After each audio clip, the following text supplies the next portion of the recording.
أعوذ بالله من الشيطان الرجيم. بسم الله الرحمن الرحيم.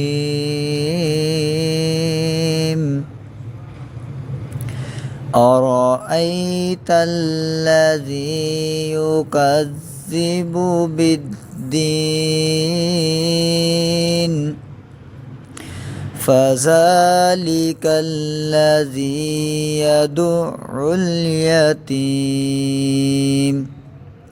ولا يحض على طعام المسكين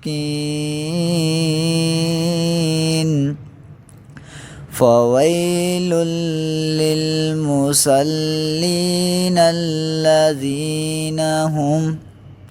الذين هم عن صلاتهم ساهون